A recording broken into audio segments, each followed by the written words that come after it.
So don't be all that mad, like, oh, okay. Nice. Thanks, thank you.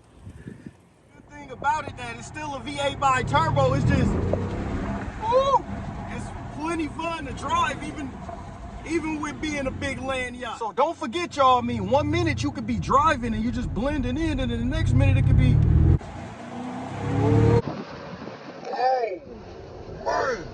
Oh, man. I got a full tank of gas in my E-Class Benz. I cop the S600 through the AMG in. Mashing up the block, they can't see through tents. Why my G-Wagon gotta be so dipped? All I ever wanted was a brand new Benz, so I could ride 4 deep, just me and my friends. I used to be flat broke, now I got ends. First thing I did was go buy me a Benz. Look, I'm leaving, mashing this Benz all season. All right, now to be honest, I could be on here all day talking about the pros of this thing. It's just too much. This thing got fragrance in the glove box. It got a 360 camera. It got massaging seats, just to name a few. I'm not really doing a review on this thing, you know. This is just like pros and cons, you know. That's some of the stuff I like about it. Pillarless window frames. All the windows go down. The lack of a B pillar for being a true hardtop. Another thing, you put it in sport, this thing can move. Like, it's no sports car by any stretch, but it's not a slow car. It's not a slow car. It's super comfortable. The reason why you buy this over any other car is because you want a luxury car. You want a comfortable car. You want a car that's different. You want something that's an S-Class, like with the 4-door type comfortness, but you want it in the coupe. You want something a little more stylish. You want something a little more rare in the Mercedes world. But the car literally does everything. Like, I cannot boast, I cannot stretch, I cannot brag about how good of an overall car it is for everything. It's not the fastest, but it can keep up. It's definitely up there in the most comfort car. It's definitely up there with one of the best suspensions you could get. It's definitely up there in options. So everything is just so good about it. So to me, it outweighs the cons of the car. The pros are by far good. You know, I mean, another con could be, you know, you can't really fit nobody in the back seat. But I was talking more about maintenance, because I know that's probably what the subscriber base or people watching this may want to know about. They might want to know, like, you know, how's the reliability on the car. But another thing, you know, driving it could be a con is it's not a sports car. If you got to think this or Corvette, go get a Vet. If you got to think that which one, you maybe want the sports car. This is just a different car. It's like a Bentley. It's like a Rolls Royce, you know what I mean? It's like on that level. So that's why when people get these AMGs or race them, I kind of shake my head, because it is a big, heavy car. It is a big, heavy boat. So it's almost like, why would I, even if they had a Rolls Royce, you know, race edition, Bentley race edition, why would I get it, or why would I want it? I would just want to stick to the, you know what I mean? But like I said, if the right opportunity come up, I will maybe try to get an AMG, just because I had this for so long. But this is a really, really good car. And that's why I wanted to make this pros and cons 3-year video. Like, I wonder what he think. Nope, nothing changed. I still like it. Like the first day me and my bro went to get it, and shout out my bro, he helped me get it. Like I always say, without his help, I probably wouldn't even have this car. I still probably had a CL, which is a nice car as well. But it was just time, and I was just ready to move on. Okay, so the bad news starting off, I just want everybody to know, if y'all see them attractive prices, is they don't make the S-Class coupe no more. So it actually could be a good or a bad thing, depending on how you look at it.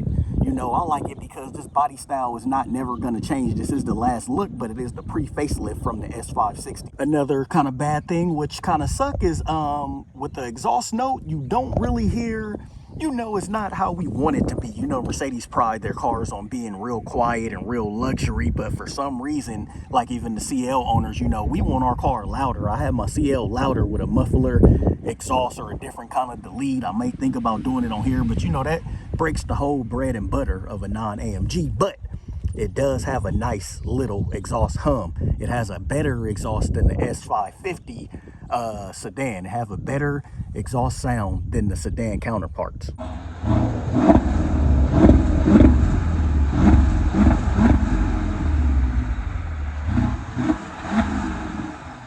My main problems on this car was it had an oil leak that was going into the ECU. So basically when it does that, a little bit of smoke will come out as I'm driving, or as I stop at a light, you will see a little bit of smoke coming up, just a very little bit. And I thought, okay, I brushed it off. Maybe something else was wrong with it. Maybe it wasn't that. I took it actually to the dealer and they said, oh, it checked out. But that's why I had my personal friend and mechanic, Day Day. I'll put his information right there on the screen. If any Benz owners want to take their Benz and you're in the Bay Area to the best, he can look it out and he could, check it out, excuse me. He could check it out for you. So basically, as nobody couldn't find it, he could find it. So the reason why I'm telling you this is because that repair alone could be a 6K job. But since I knew him personally, he came up with a different strategy. Hey, let's take the ECU out, and he just drained it for me. So keep in mind, so we drained it, got rid of the problem. It's kind of still there, but it's not there in a way if you get it. There's no ECU. It's not leaking anymore. Basically, in all the cam seals up front, if you look in there, you don't see no leak. You don't see no leaks going down there no more. At first, you could see it all down here. It would hit somewhere on here, and it would cause some little smoke.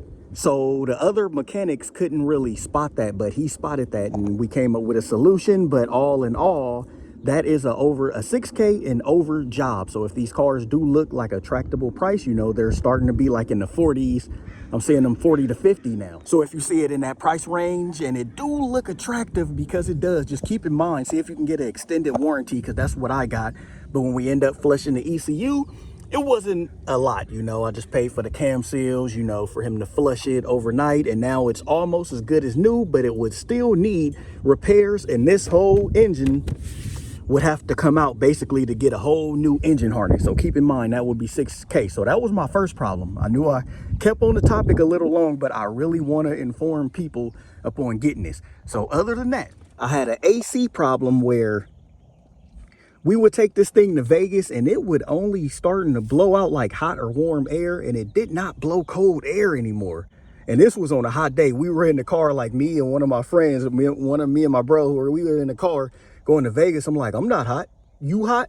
So we both were saying like, no, we're not hot. We could last, but we could see that we were sweating because the AC had indeed went out.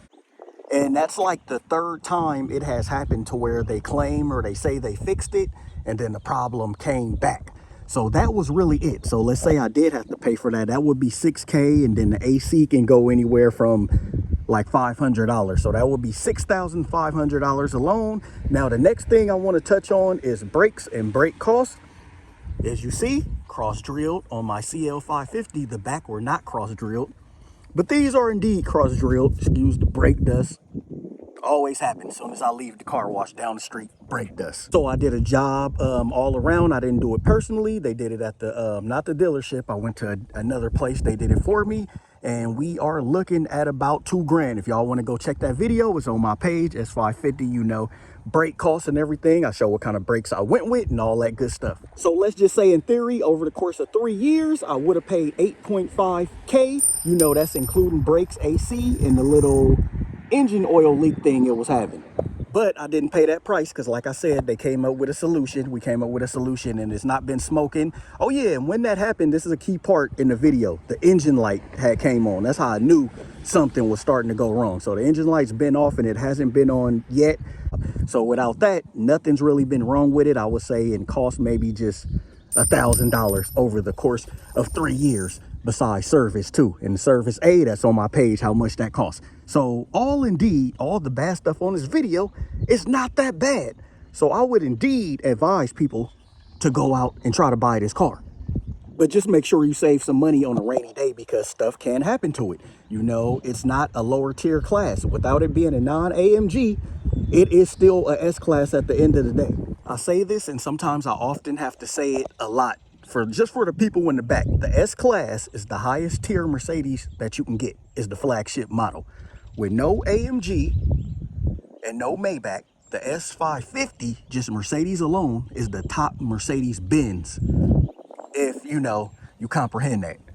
So indeed, it's not going to be cheap all the way around the board, as it is still a V8 bi-turbo.